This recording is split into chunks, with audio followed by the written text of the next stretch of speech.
എല്ലാവർക്കും നമസ്കാരം. രേഖാചിത്രം എന്ന സിനിമ ഇന്ന് ബോക്സ് ഓഫീസിൽ രണ്ടാം ദിവസം പിന്നിടാൻ ഒരുങ്ങുകയാണ്. ചിത്രത്തിന്റെ രണ്ടാം ദിവസത്തെ കളക്ഷൻ അപ്ഡേറ്റുമായിട്ടാണ് നമ്മൾ എത്തിയിരിക്കുന്നത്. വീഡിയോയിലേക്ക് പോകാം. അതിനു മുമ്പ് നമ്മുടെ ചാനൽ ഇതുവരെ സബ്സ്ക്രൈബ് ചെയ്തിട്ടില്ലെങ്കിൽ ചാനൽ ഒന്ന് സബ്സ്ക്രൈബ് ചെയ്ത് സപ്പോർട്ട് ചെയ്യുക.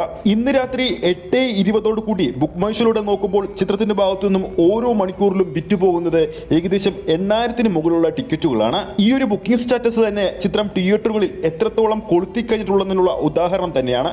ജോഫിൻ ടി ചാക്കോ സംവിധാനം ചെയ്ത് ആസിഫ് അലി, അനശ്വര രാജൻ എന്നിവർ കേന്ദ്ര കഥാപാത്രമായി എത്തിയ രേഖാചിത്രം ആദ്യ ദിവസം കേരള ബോക്സ് ഓഫീസിൽ നിന്ന് നേടിയത് 1,92 ലക്ഷം രൂപയായിരുന്നു. സിനിമയുടെ റെസ്റ്റ് ഓഫ് ഇന്ത്യൻ കളക്ഷനായി ചിത്രം ആദ്യ ദിവസം 27 ലക്ഷം രൂപയും നേടിയിരുന്നു. നമ്മുടെ സ്വന്തം മമ്മൂക്ക കൂടി ഭാഗമായ രേഖാചിത്രത്തിന്റെ രണ്ടാം ദിവസത്തെ കേരള ട്രാക്കിംഗ് കളക്ഷനിലേക്ക് വരുമ്പോൾ ഇന്നും ചിത്രത്തിന് മികച്ച കളക്ഷൻ തന്നെയാണ് കേരള ബോക്സ് ഓഫീസിൽ കാണുന്നത്.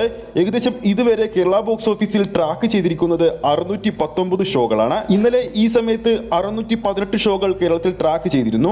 ഏകദേശം ഓഡിയൻസ് ആയി ട്രാക്ക് ചെയ്തിരിക്കുന്നത് 62,000-ൽ പരം ആൾക്കാരാണ്. 36% തിയേറ്റർ ഓക്യുപ്പൻസിയിൽ ഇതുവരെ 13 ഹൗസ്ഫുൾ ഷോകളും 44 ഓൾമോസ്റ്റ് ഫിൽ ഷോകളും ചിത്രം ഇതിനോടകം തന്നെ കളിച്ചു കഴിഞ്ഞു. ഇത് ചിത്രത്തിന്റെ രണ്ടാം ദിവസത്തെ ഗ്രോസ് കളക്ഷനിലേക്ക് പോകുമ്പോൾ 1 കോടി പിന്നിട്ടിരിക്കുകയാണ് ചിത്രത്തിന്റെ ഗ്രോസ് കളക്ഷൻ. ഇന്നലെ ഈ സമയത്ത് 91 ലക്ഷം രൂപയായിരുന്നു.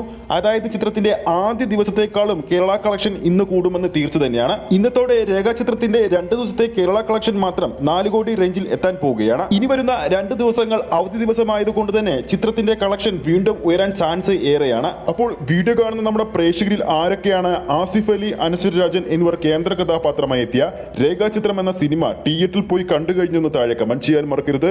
ഏത് തിയേറ്ററിൽ കൂടിയാണ് ഈ സിനിമ കണ്ടെന്ന് കൂടി താഴെ കമന്റ് ചെയ്യുക. ഈ ഒരു വീഡിയോ ഇഷ്ടപ്പെട്ടിട്ടുണ്ടെങ്കിൽ വീഡിയോ ലൈക്ക് ചെയ്യാനും ചാനൽ സബ്സ്ക്രൈബ് ചെയ്യുന്ന കാര്യം വീണ്ടും ഓർമ്മിപ്പിക്കുകയാണ്. ഫേസ്ബുക്ക് പേജിലൂടെയാണ് ഈ ഒരു വീഡിയോ കാണുന്നെങ്കിൽ ഫേസ്ബുക്ക് പേജ് ഫോളോ ചെയ്യുക. അടുത്തൊരു അപ്ഡേറ്റുമായി നമുക്ക് വീണ്ടും കാണാം.